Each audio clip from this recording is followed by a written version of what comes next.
So huge welcome, Beckie. Thank you very much for joining us today. Not a problem at all. And huge welcome to my daughter, Charla. Thank you for joining us today, Charla. You have to actually talk. I don't know what to say. Just thank you is a good start. Thank you. So today we're going to be talking about equality, diversity and inclusion and just having a bit of a relaxed Ask Me Anything session today. And the reason why we've done this, you'll notice that each month we focus on something different within the Facebook group and bring in the opportunity for people to come and sit as part of a panel and just be asked questions about a variety of topics that are important to them, they're expert in, or they've experienced themselves personally. And we're talking about equality, diversity and inclusion this month because we usually select the topics based on the awareness sessions that are happening that month and the topics that we think would be really beneficial for trainers within the community, particularly trainers who are delivering for frontline professionals, would be really useful for them to be able to ask questions about that topic in a really safe space and in a way that they know is safe for them and they can explore a variety of different kind of perspectives. So today when we're talking about EDI, when Charla and Beckie and myself are answering the questions that have been submitted, we're talking very much from our perspective, our opinion, our frame of reference. We're not saying that we're right, we're not saying that you're wrong. What we're saying is that this is where we're at the moment and this is our thought process and our answer to that question. So this month was particularly difficult to select an awareness day to kind of really focus on and to do an Ask Me Anything on because there's so much going on in June. June's a really popular month for awareness days. And so from an EDI perspective, you'll have noticed, hopefully you'd have seen all around you that it is Pride Month, and so you'll have seen the Pride flag. You'll have also hopefully noticed in the group that we've been posting about Learning Disability Week, World Refugee Day and Traveller, Roma and Gypsy History Month. So there's a lot going on this month, and the thing that connects them is that they all fall within the realm of equality, diversity and inclusion. So thinking about that, we invited Beckie and we invited Charla, and we thought what we'd do today is just talk about EDI from the Gen Z perspective, because I'm getting a bit old now, and Beckie, do you know you're not Gen Z, are you? Definitely not. And Beckie, you're here because if we're talking about Gen Z, we're talking about schools and we're talking about actually how do we keep up to date? Because actually that's one of the things that is worrying people at the moment, and that's one of the questions that we'll come to shortly.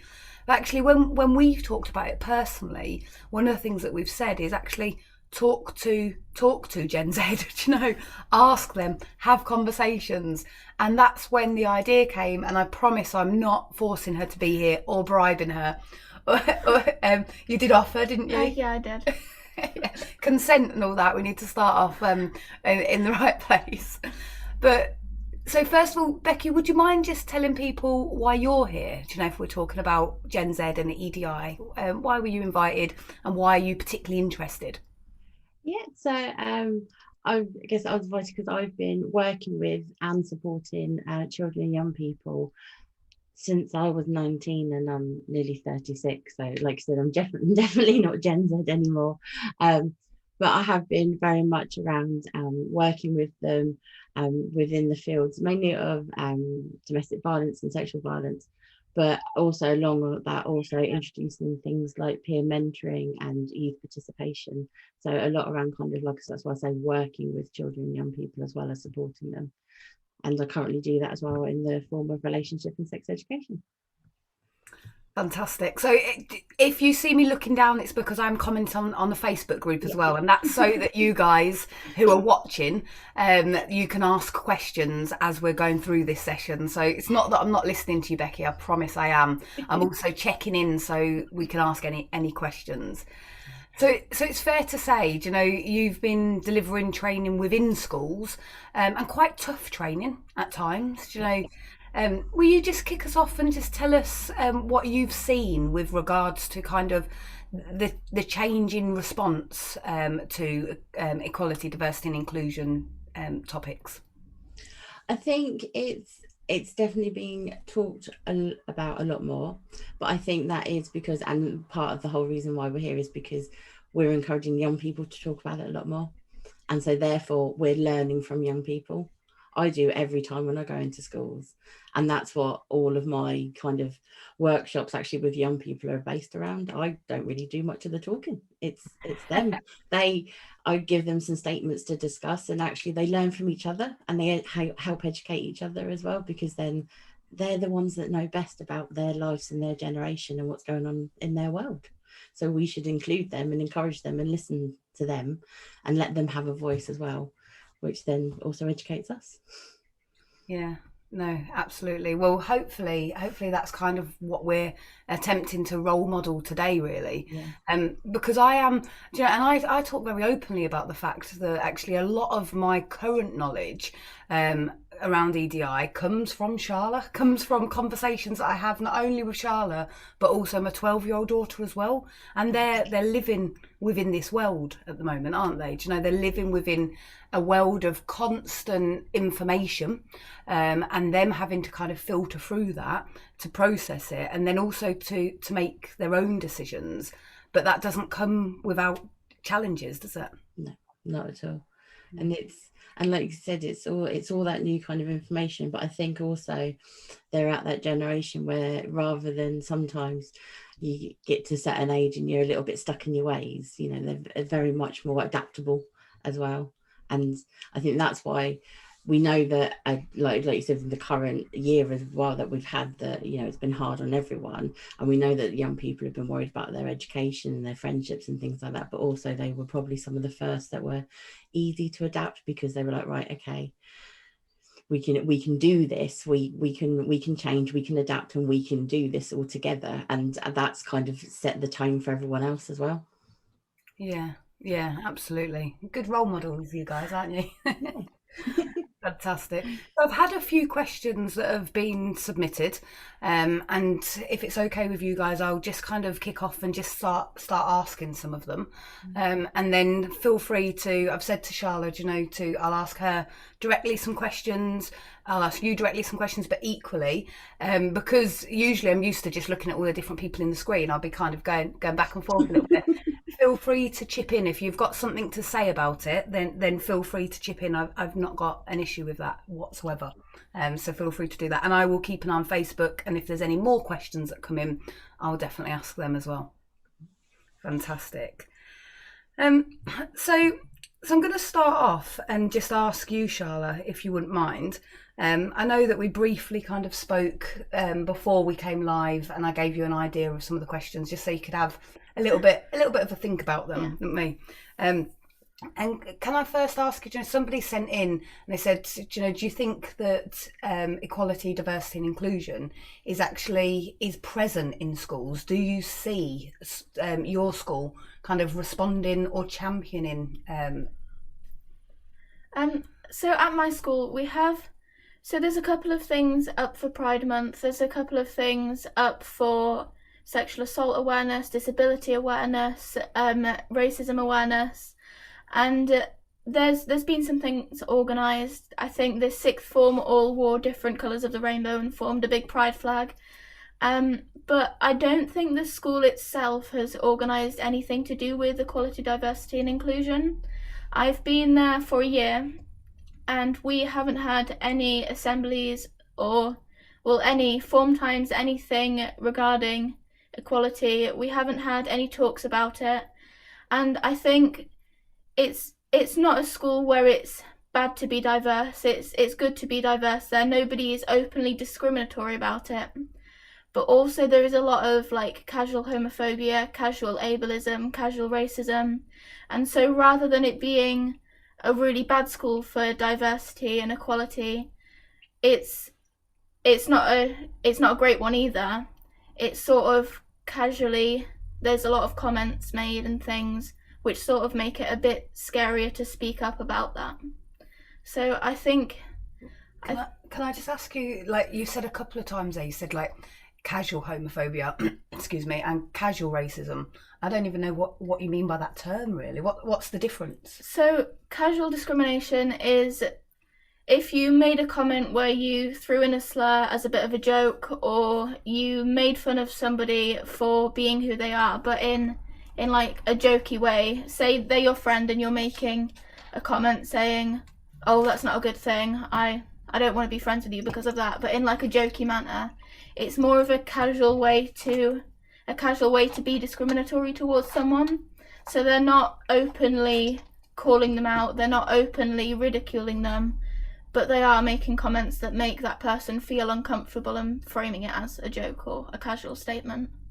Okay, that makes sense. And is there a lot of that? So within the children, within the students, you know, it's a big school that you're at now.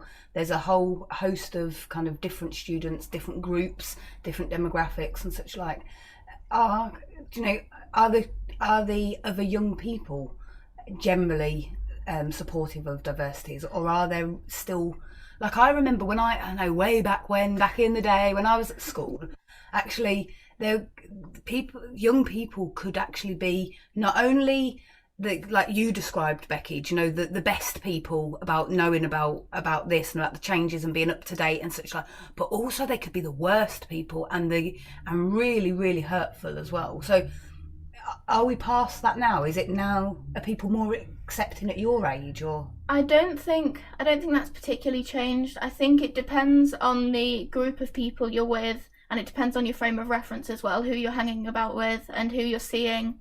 So my friend group are they're completely inclusive to anything, really.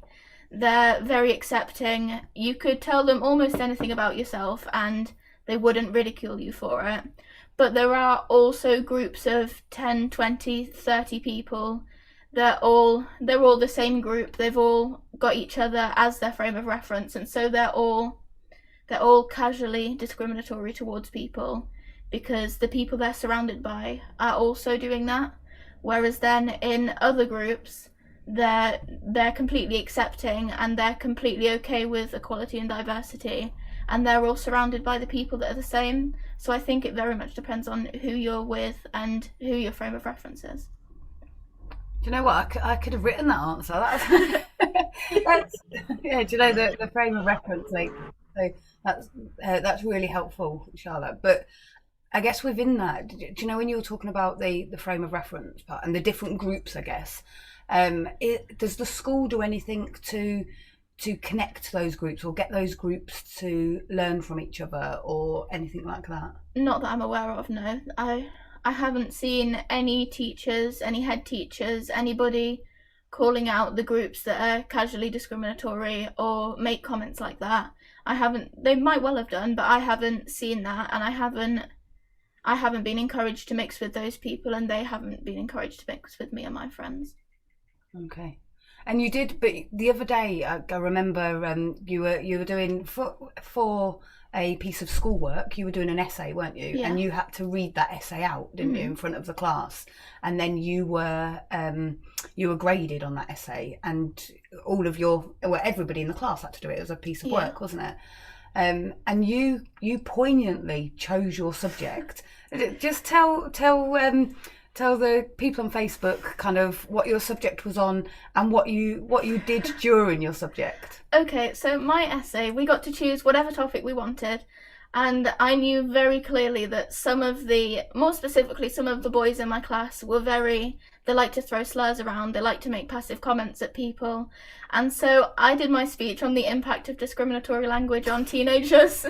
And so throughout the speech, in certain bits which I knew related to those certain people, I would sort of make quick eye contact with them or direct it towards a certain part of the room where they were sat, and it gave evidence. I gave suicide rates and things that, well, just the impact of discriminatory language on teenagers. And I'd chosen it specifically to sort of call out those people without walking up to them and saying, this is wrong. I sort of gave them a consequence of their actions and made them think about it afterwards. It's fair to say that I am quite proud of you. Thank you. But your friend did the same, didn't you? Yeah, one of my friends did they're Filipino, and they did the colonization of the Philippines by America, and another one of my friends did the infantilization of Asian women and non-binary assigned female at birth. Yeah. So I just think that is so impressive that actually young people are working to educate other young people, and actually even at this age of 15, I wasn't. I like to go. I'm very proud. But very honestly, this is all Charla. It isn't me. She's teaching me about this stuff. It isn't the other way around. So yeah, Beckie, is there anything you want to come in with? No, I think that's absolutely brilliant, and I so wish my school would allow us, like would have allowed us to do things like that as well. Because there's definitely some essays I would have written and done in that same respect as well. But going back to kind of like what Charla was saying as well, it's that's something that I am asked about for around training, on also to tackle, go in and do those workshops, is like you said, it's that in-house banter between within the school, and the kind of like you said, then it's looked as casual racism and casual homophobia. A big one, it's even primary schools. A big one is that within primary schools in the playground, actually a lot of the teachers called out for relationship and sex education to be compulsory and looked at within primary schools because they were having homophobic bullying in the playground. Okay. So there was a big call of that, but again, because that banter of, like, oh, you don't play Xbox, well, that's so gay. And actually going, well, you're throwing this word around, do you actually understand what that is? And then the impact that someone in that classroom or on that playground who might actually be questioning their sexuality, going, well, you're using it as a negative term. So is that impacting me? Is that making me think that, I can't, am I a negative thing, and all those kind of things? So it's looking at that kind of, like you said, that whole impact and challenging that. So, yeah. I think. Sorry, carry on. No, go on. I think the biggest one I've seen at my school at the moment is a lot of people throwing the R slur around and having casually ableist language. And so, like, I think somebody got a maths question wrong. They were thinking about something else, and somebody shouted the R slur at them, and people. In fact, I had there were two boys next to me in my maths class, and they were throwing it around and things and joking about it. And I sort of stood there and I explained why it was wrong, and I told them that they shouldn't be saying it. And so they joked about it some more, and the teacher came over and asked what was going on and sent both of them out, because they hadn't really realised the impact of the word they were saying, but they were using it as a joke, and it was potentially really harmful to anybody in that room suffering with learning disabilities. Yeah, exactly that, and that's all the same kind of stuff as well. But it's even happening in primary schools, so it's making sure that we bring in that education and that whole school approach at a younger age as well to do that. Yeah. And one of the questions that was sent in is that actually, how do we upskill teachers to be able to effectively deal, but also I guess role model as well. But the question specifically says when things are changing daily. And I think that's a good point, isn't it? Because even when we have conversations, and you're only 15, but in your short lifetime, the conversations that we have, you're changing the way that you speak. And like Charla says, like she said there, the R slur, there was a point where I was saying to her, well, what are you talking about? What do you mean? What do you know? And she would say, and she'd be like, well, I'm not saying it, because if I say it then, and I was like, well, write it down. And what was your response to that? Well, it's just as bad. If it's not a slur that I can reclaim, I don't feel like I should be able to say it in any context, even if it's not insulting. And so it'd be better to Google, like, what is the R slur, or what is, like, if I said an ableist slur, you could search up what are ableist slurs, rather than having to type it or write it out. Because even if it's not used in a discriminatory context, it is a discriminatory word, and it's not. I don't think it's right to be able to say that in any context if you can't reclaim it. Yeah. So how do we then how do we help teachers not be fearful of having these conversations? Because actually, I'm quite lucky. Do you know, I will ask Charla really open questions. I'll ask my youngest open questions, and I'll say, do you know, if you don't tell me, I'm not going to learn. And I can do that because it's a safe space, and that's hopefully what we're doing on this Ask Me Anything. But how do we help teachers in that way, Beckie? I think it's one really hard, because teachers are so stretched anyway, regardless of the year that we've just had. Now they're even more stretched. And I think it's down to also a lot of that needs to, same as this needs to be tackled with young children in primary schools, a lot of this needs to be brought in within the teacher training, because it's not. And same with kind of things like relationship sex education. And I think recent events with everything that's come out with the Ofsted inquiry around sexual harassment in schools, and a lot of young people come forward saying we don't feel safe. And again, linking into the, you know, that kind of that lad banter that's going around in schools and some of those sexist jokes, it's still sexual harassment. And so I think that might have hopefully started changing the way for things, because again, teachers then put their hands up and gone, but we're not trained on how to deal with this, and we don't know how to deal with it. And there's also that little bit of fear of, if we do, it's going to open a can of worms, like it kind of did.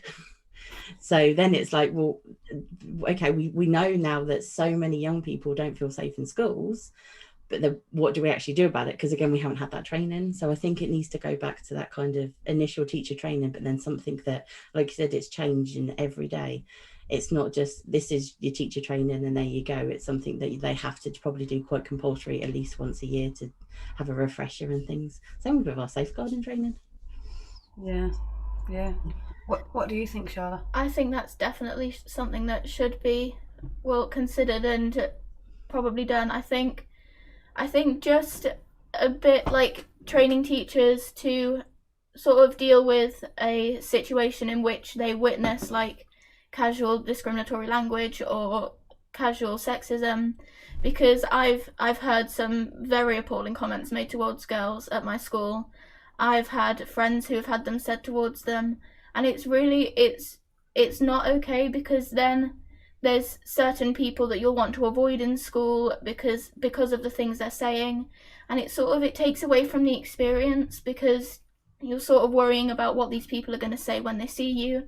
And so I think if you were able to go up to teachers and sort of just have an open conversation like we're doing now, and know that they knew how to talk to you, but also it was a bit of a casual conversation that would help you, I think that would be a lot better, because there would always be somebody you could go and talk to, rather than worrying that the teacher isn't going to know how to deal with it or how to talk to you about it.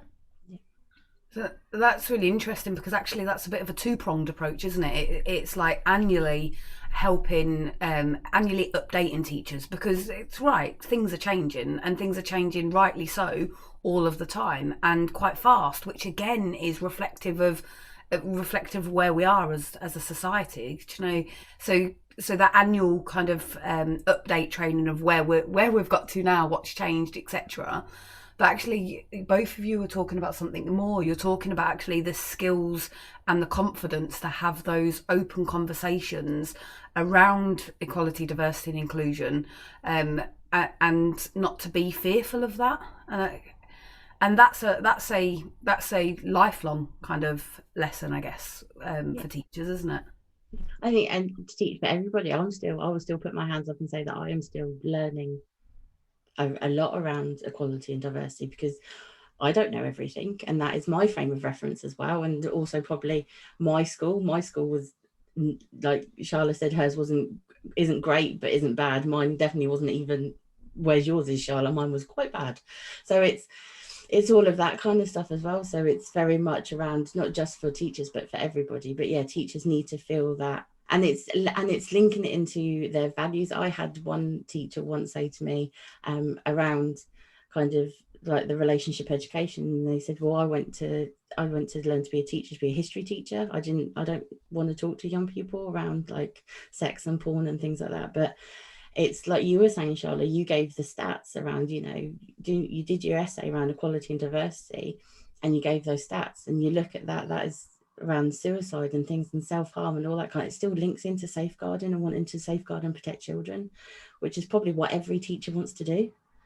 And actually, if you wanted to and had the skills to, you could absolutely link that to history. Do you know? In fact, one of the most interesting things when I think it was last year now in lockdown, we had Chad Marshall Lane, who's one of the Taye facilitators, and he has his own company, and he delivers training specifically around LGBTQ+. And one of the most interesting parts of the live that he did in our Facebook group was him telling the history of for this country of kind of the legislation around LGBTQ+. And that was so interesting for me, and actually it helped me kind of put into a bit of a timeline and recognize that some of those changes have been really recent, whereas in my frame of reference they've always been there, but actually they really haven't always been there at all. So if you want to, as a teacher, you can connect it really well, can't you?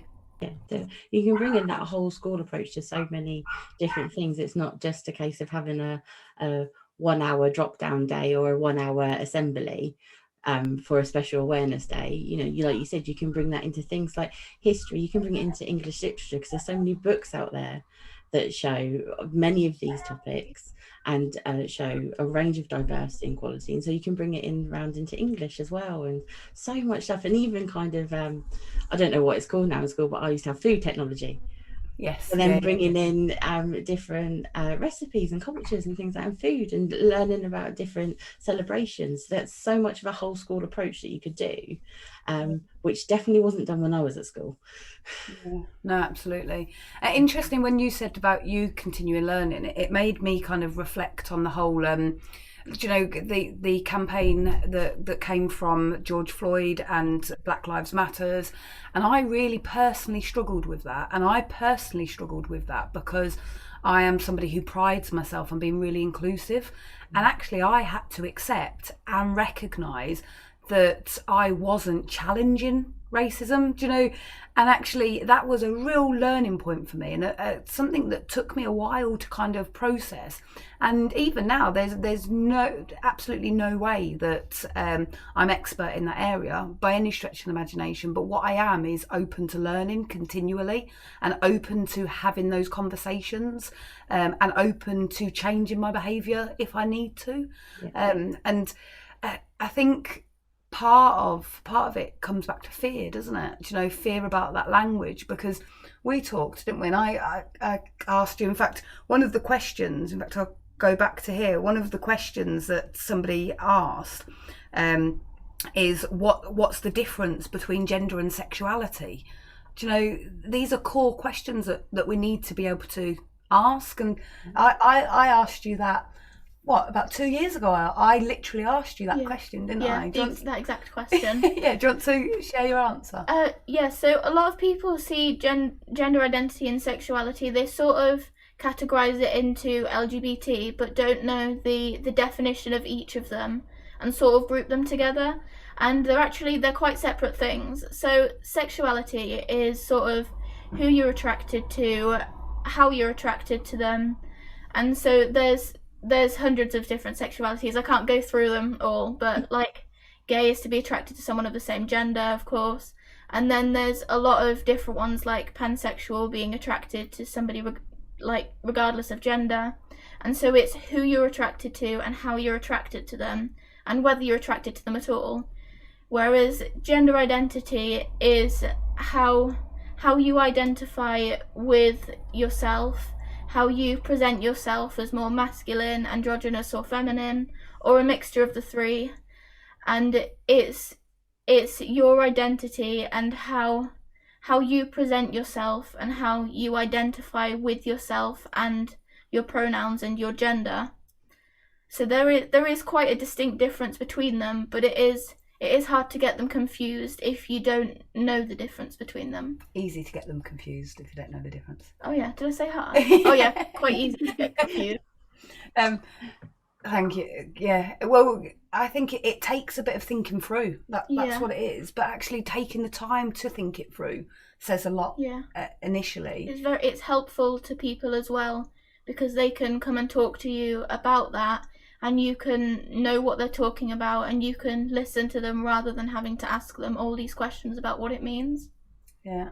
And one of the questions that we got that's a follow-up to that is, so can you talk to us a little bit about what gender neutral means, and why do you think people choose gender neutral pronouns?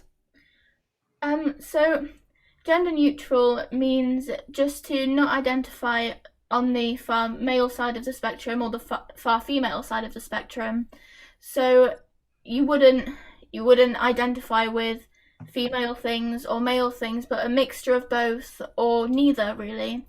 And I think choosing gender neutral pronouns isn't particularly the best way to sort of go about discussing it, because I think it's more of a how you feel and what you feel like more comfortable with, rather than choosing, you know what, I'm going to go by these pronouns because I want to. It's more of, I'm going to go by these pronouns because I'm comfortable, and I'm more comfortable with these than I am with whichever pronouns I've used previously. And so it's gender neutral is about being sort of not necessarily in the middle of the spectrum, but closer to the middle than male or female. Yeah. Anything to add or to ask, Beckie? No, and just that the about using the preferred pronouns is just so important as well. I saw recently, I think I was scrolling through social media, and they said that trans and non-binary youth had reported that where their pronouns were not being respected, they had double rates of suicides than those that had been respected.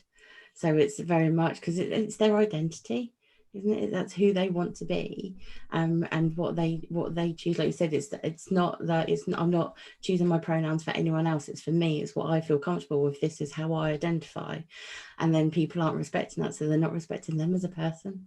Yeah. It did shock me, that stat, actually. But then when you look at it and go, well, yeah, I completely understand why, because you're not respecting them for who they are and who they want to be. Yeah, a lot of the time people sort of see changing pronouns and things as a trivial thing, rather than somebody thinking this is how I identify, and somebody having the courage to say, well, these are my pronouns now. And so a lot of the time people, if somebody maybe did something they didn't agree with, and that somebody had recently changed their pronouns, some people see, well, they've done something wrong, so I'm not gonna use those pronouns. And it's a very disrespectful thing to do, because it's saying, because you've done something I don't agree with, I'm not going to respect you as a person. I'm going to treat you as something you're not. And people do that a lot of the time. They view it as a trivial thing that they can choose whether they're going to do it or not. Mm-hmm. And it's like walking up to somebody who was assigned female at birth, say, and they use she, her pronouns, and walking up to them and openly calling her a boy, or using he, him on her for no reason except to disrespect the identity. And so just because trans or non-binary people don't identify with the gender they were assigned at birth, doesn't mean they deserve any less of the respect as people who are. Exactly. Perfectly put. Perfectly put. Nothing to say that, just perfectly put. Yeah. Brilliant, thank you. Whilst we're talking about LGBTQ+, we've got somebody who says that when they were younger, the word queer was a slur, but now they hear young people using the terminology queer. Is it still a slur? So it's not used as a slur anymore, actually. I think, I'm not completely sure, but what I know of is that it was used as a slur, and lesbian, gay, bisexual people, they took that slur and decided, I'm not going to let it be used negatively against me, and sort of used it as a positive way to identify with themselves. And so now the Q in LGBTQ stands for queer, and queer is now an umbrella term for anybody who identifies other than heterosexual or cisgender, which means either attracted to the opposite gender or being the gender you were assigned at birth. So it's more of an umbrella term now, and a positive thing to say about yourself rather than a slur. been reclaimed. Yeah. Which is a really powerful thing to do, isn't it? Yeah, really powerful. Especially if you know the history of it and how it's been used in the past. Yeah, absolutely. Brilliant. Thank you, Charla. Okay, I'll come back to questions. So, Beckie, I'll come to you with this one to start. And just says, what impact do you think big campaigns like Black Lives Matter, for instance, are having within schools and within education, if any? I think it's starting to allow teachers but also allow young people to start having that conversation. I do see some teachers, obviously I'm in a lot of education groups on like Facebook and Twitter and things like that. I do some teachers go, my young people have come to me and have asked me these questions and I have no idea, but they are literally going, has anyone got any resources that I can use, any websites that I can go to so I can help these young people, and I'm going to change my lesson plans and have those lessons, which is great. To be able to do that as well. And I think definitely Black Lives Matter, like you said, in relation with George Floyd with last year, really did kind of emphasize that. And then I've seen it again. I even saw it after the murder of Sarah Everhard, that there were so many teachers were going, I've had a lot of young people come in and ask around that and ask around kind of sexual harassment. What do I do? Where can I go to get some resources around that? But then you have got the worry of that they're just finding resources and using them. They haven't got that kind of maybe that full training to be able to hold, like you said, hold that safe space and be able to have those conversations as well. But I think it is definitely starting to change. But I also think it's allowing a lot of teachers, again, like what you said, and I did the same, of stepping back and going, I don't know enough. And so I want to go and find some of my own training. I want to go and upskill myself first to be able to then give these young people the best lessons they can on this. So I think it is definitely increasing, but I think it needs to be, and also not just emphasis on the 1-2 teachers. It should be that whole school approach again. Yeah, absolutely. What about you, Charla? Have you seen kind of at your school or just in, well, I guess around that time as well, it was all COVID and lockdowns, it was all online and things as well. These the campaigns and kind of the social media influence, do you think it's making a difference? I think in my school, it is making a difference. In our lessons since the start of the Black Lives Matter campaign, we've linked it and we've become more educated on it. In drama at the moment, we're doing a piece on police brutality, and in lots of lessons it's been linked in, and we've been educated to do with those subjects, but also to do with the campaigns that are going on. And it's helping us to understand, because a lot of us aren't in that situation and don't know what that's like. And so it's good that it's opening us up to these conversations, but I think it would have been better if it was done in a different way rather than starting off with violence. Yeah, absolutely. Always as well, Okay, thank you. So Alan on Facebook says, have the groups who Charla has challenged changed their views at all? So I think he's talking about your essay at the beginning. Do you know whether it's made any difference or? Well, it was last Wednesday, I think, I said it to the class, and with those people, I haven't heard them say anything along those lines. But also, I don't know that they're not. I don't know that they're just saying it not around me, or it's just a fluke that I haven't heard it in that week. But I'm hoping there will be some change, and I'm hoping at least one of them will then go, oh, well, Charla did this speech and Charla said this to their friends, and their friends might realise, well, we're doing something to contribute towards that. And so I'm hoping it will help to change their views, but also I'm not putting all of my money on it. Yeah.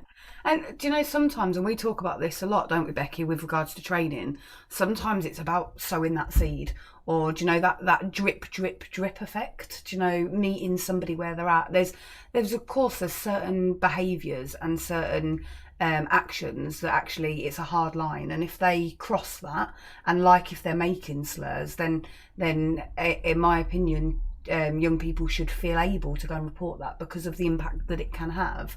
But there's also a recognition that you might not have made the difference, but you would have made a difference, within that kind of layered impact. Yeah, hopefully they'll think just a tiny bit more before they say something like that, and hopefully they'll realise that if they do make a comment like that, they may well be contributing towards some really not good effects on the people they're directing it towards. So I think if they're just thinking a bit more before they speak, eventually that will turn into them realising, I've got to stop saying this, and I've got to stop doing these things. Yeah. Fingers crossed, eh? Yeah. Okay, I've got a question here that's kind of specifically about accessibility and about kind of inclusion at school for people with additional needs. So either physical disabilities, mental health difficulties, they might be on the autistic spectrum, and I've got a question here that is about actually, are schools responding effectively to people with additional needs, to young people with additional needs? I'll come to you first, Beckie, and just see what your kind of thought process is that, and then I'll come to you, if that's okay, Charla, for you to give some of your experience, because you don't teach in schools, you just go to one. Yeah. I think there is definitely there is more awareness, and but then in some respects there's more awareness in the schools because there are more services out there, and there is more understanding as well around, like you said, autism and Asperger's and dyslexia and all of those kind of things, but also like around mental health in young people. That wasn't spoken about when I was at school, and then even when it was slightly approached about around, and I think when I went to college, there was that kind of thing of like some adults were like, well, young people haven't got anything to be stressed about. So it was kind of like brushed under the table a little bit, whereas actually now we do understand that actually I would hate to be a young person now with the social media and smartphone and everything like that. School was bad enough for me, let alone everything of that being brought into it. So I think there is a lot more talking about it, and there is a lot more awareness. And now there are some schools that I've worked in that are absolutely brilliant. They know what I'm supporting young people with. When I was doing one-to-one direct work, and they were allowing them to have timeout cards, they could go and sit in the library if they were starting to feel too anxious. They would make sure all the teachers would know, all of those kind of things as well. But going back to my own schools, my experience is completely different because I am dyslexia, and my school didn't pick it up. And my English teacher actually said I was being lazy and stupid. So there's a big difference now, I think, as well, because there's a lot more awareness around it. Yeah, I think awareness is always the first step, isn't it? You have to become aware of it, but then sometimes we forget the next step, and that's actually doing something about it, changing our behaviour or options, etc. What about you, Charla? What's your experience in schools? So my school itself is really good for people with learning disabilities. They have a special form where you can request to join that form. It's a couple of people, I think it's about 6 or 7, and it's a quiet form. It's specifically for people who don't do well with big groups of people, so they can have that quiet time on a morning. They also have Just pause there one sec, because I was just going to say what I think is quite impressive about this is that actually 99% of the school don't know that form exists. Oh yeah. So it's not, which for me was quite amazing when Charla told me about this. It isn't a case, because when I was younger, kids were quick to be cruel, and that's another reason to make fun of people. You're in the special form or whatever, and that's not. It's not like that at all. Unless you specifically go and talk to a teacher about something, like say you're really anxious on a morning, they won't tell you about that form. They will only tell you if they think it could be a benefit to you, and they know you're not going to go spread it and be cruel about it. And so I think that's a really good thing. They also have computer rooms at the top of one small block in school, and you can request an exit card, and so that just says if this person is feeling anxious or if this person is feeling overwhelmed, please let them go to a certain place. and you can get all your stuff. You can walk up to a teacher, you can hold up your exit card without even showing the rest of the class, and you can leave the class and you can spend the rest of the lesson just calming down and on your own, which I think is a really good thing to do. And so in that sense, it's really good.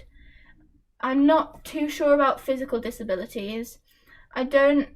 Unless it's hidden very well, I don't think we have a lift in school or anything for people, say, in a wheelchair or with physical disabilities and can't get upstairs. I haven't seen anything that'll help that. But for learning disabilities, the school itself is great. The students, the same with the homophobia and racism, it's very much split. And some of them have a lot of understanding, some of them are just quite mean about it. But the school itself is really good for learning disabilities. Yeah, brilliant, thank you. Fantastic. Okay, so Beckie, one for you. What's the importance of thinking about EDI before you deliver training? So this isn't specifically about school. This is just about you delivering training. And what's the importance of thinking about EDI before that? I think the main importance is then so it's accessible for everybody.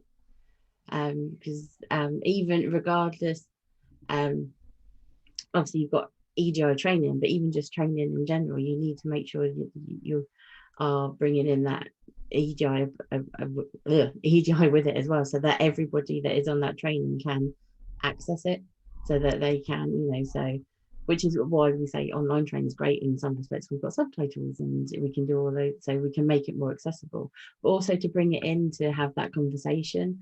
We do it a lot within some of our sessions, don't we, around unconscious bias, just bringing in that in, and just like you said, doing that kind of that drip approach of it's probably won't be the whole focus of today, but if we link it in with kind of like safeguarding of just how we sometimes might jump to conclusions because of our reference around safeguarding, that actually then after we do kind of like some of those statements and then talk about unconscious bias, and some people go, oh yeah, I used to sit there and go, oh yeah, all young people self-harm, and then go, no, that's because my caseload doesn't mean everybody does, and all of those kind of things. So it's making sure that we bring in all of those kind of things so that we can do that drip approach, so then people can have those light bulb moments, and so they can take away, and then even if it's then they can go away and then they can speak to their colleagues.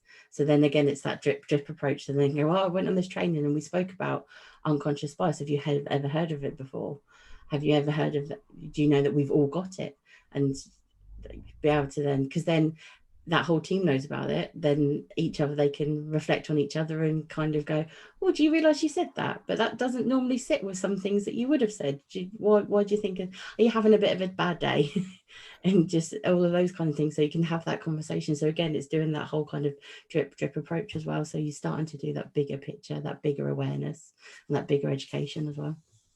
Yeah, no, and I just think that that's important in so many different ways. That there's little things that we've started to do at Taye, like on our joining instructions, we've put a line there that just says, if you have preferred pronouns, please put them on your Zoom screen or your Teams screen or whatever it is. We've asked facilitators when they're putting their names on to put their preferred pronouns, so that it's role modelling, and other people who might not have felt quite confident to do that might then do that because they're seeing that the facilitators doing it. And we let people into the virtual rooms now, one by one, and have a very brief conversation, don't we? Do you know, is there anything else that we can do to make this session more accessible to you? We ask them beforehand as well, but many people won't even reply to your question beforehand, but actually in that few minutes before the training session started, they'll go, well, can you just put subtitles on, or can you just make sure that you explain this really kind of in a detailed way, or can you send me the presentation afterwards so that I can then go back because I don't process information well, or whatever it is. If you ask people that question, and in some ways, I guess live online training has actually made that a little bit easier, because we go into other organisations and deliver training, and sometimes you're really kind of restricted by what they provide for you.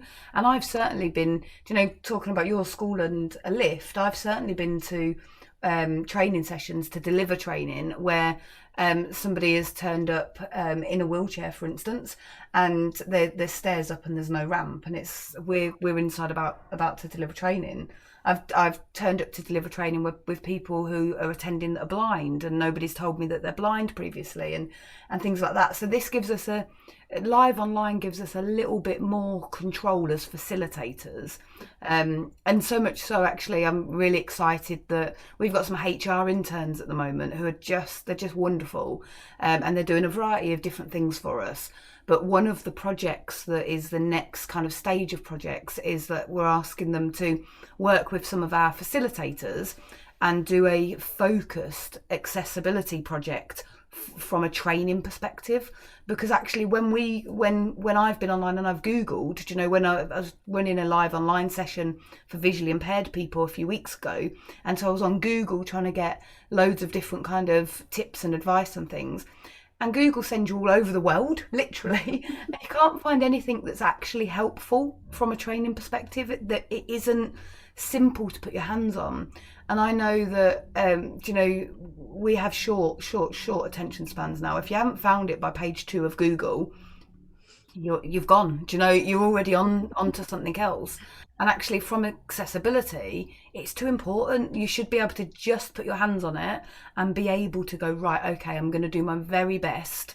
Do you know, and that all goes back to that values-led approach. But if you're going to meet people's needs, you need to think about it, and you need to be conscious of it, which is where that kind of that drip comes back in as well, doesn't it? So once we've done that accessibility project, my plan is to share it as far and wide as we can, just so that people have access to it if they're looking for it, certainly. So we'll pop it in the group as a resource as well, and I'm sure the interns will come and talk to you as well, Beckie. But there's a whole host of people that they want to talk to, and a lot of people in particular with lived experience, so can say actually what does work for you, what does make it easier for you, what removes those barriers for you, do you know, and so they're going to go out and kind of talk to a lot of our clients and connected trainers and things, and put those resources together as well. And I think that's the main thing as well, isn't it? Bringing back to kind of everything that we've spoken about, of asking, being led by that person. You know, what helps you, what is it, or even kind of when it comes to things like pronouns, what pronouns would you prefer? I want to be led by you. All of those kind of things. It's asking them, isn't it? So that you are respecting them, you're acknowledging it, but you're also respecting it and being led by them as well. And you know, I've got a family member that has come out, and for a very close family, we use certain pronouns in a safe place, but when it's out in the public, it's different pronouns because they haven't fully come out as well. So it's that aspect as well. You know, we're being led by them, what they want to do when they are ready, but we're still being as respectful when it's in our safe place with just us and them as well. So it's very much, you know, we're being led by them. Yeah, I think that's a powerful lesson for inclusion with regards to everything. Do you know, not just like the Equality Act has like 9 protective factors, but actually if you go equality, diversity, inclusion, and you think about diversity, there's about 30,000 different things, do you know, because we're all individuals and we're all different, do you know, and even if we present in the same way with the same physical disabilities or the same mental health difficulties or the same learning difficulties or the same culture or the same background, we might present in the same way, but actually as individuals we're completely different still. And sometimes we can make sweeping considerations, can't we? And it's really important to challenge ourselves as individuals when we're doing that. And I think from an inclusion perspective, that's my default setting is I'll ask you, won't I? I'll ask you about how you feel about a situation. What do you want me to do? Do you know? And that goes across all different kind of breadths of diversity. Do you know, everything? And so that person-centered approach where possible, and the skills to ask those questions, I guess. Yeah, very much so. Yeah, brilliant. Thank you. Well, thank you both for being our guests today. We've got no more questions in the Facebook group, so I'm going to kind of thank you for answering all of the ones that were submitted. Is there anything, Beckie, you would like to say to kind of finish off? No, I don't think so. I think it's just kind of, understanding that when we talk about equality and diversity and inclusion, it's taken away that, it's discrimination, so we can create that inclusive culture and that so everyone feels safe and everyone feels accepted, and we're celebrating diversity as well. So I think it's just very much around leading on that and listening to young people and listening to everybody of what it is. It's been led by them. What is it that they want and how can we help, and all of those kind of things as well, so that we can celebrate having a very inclusive and diverse world. Yeah, absolutely. Charla, anything you want to say? Well, I think exactly what Beckie said. Yeah, I think, just try and have it person-centered. Try and just think for a few seconds before you ask certain questions or say certain things, just so that you're considering whether that might be slightly hurtful to a certain person. And then if you get something wrong, try not to put your guard up and defend yourself and deny it, but try instead and ask, well, what can I do next time to avoid doing that? And how can I make you comfortable in the future? Yeah, and do you know, you went exactly what Beckie said. I'm going to go exactly what Charla said. That's my final words are going to be, do you know, I guess my biggest learning is I don't need to know everything, and I'm never going to know everything, because I'm never going to be you or anybody else. I'm not that individual. So I think if people can go, do you know what? I don't need to know everything. I just need to be open to having the conversation, and then they do exactly what you said, and pause, process, think about the potential impact, because that's what it's about, isn't it? It's about actually how you're harming somebody else. And I just think that if people can recognise that they don't have to know everything about everything all of the time, but actually they can approach it sensitively, and they can approach it in those conversations in an inclusive, supportive way, that's good enough. That's a really good start. So yeah. Brilliant. Well, thank you very much. We've got lots of thank yous in the group. Thank you for your time. Thank you. Wonderful talk. I really got informed and got a lot out of it. Thanks all. So thank you. Really, really appreciate your time tonight, ladies. Thank you for having me on. That's okay. You're welcome.